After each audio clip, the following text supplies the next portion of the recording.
You ask Tiger to solve. This deals with linear equations with one unknown. The final result is x equals 17/2. Let's solve it step by step. Simplify the expression. Group like terms. Simplify the arithmetic.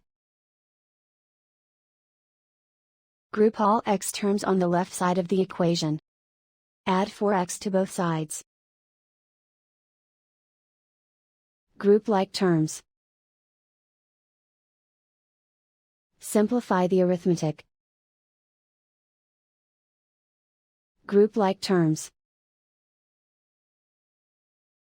Simplify the arithmetic. Group all constants on the right side of the equation. Add 18 to both sides.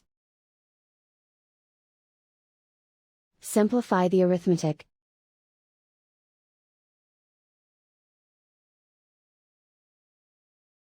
Isolate the x. Divide both sides by 8.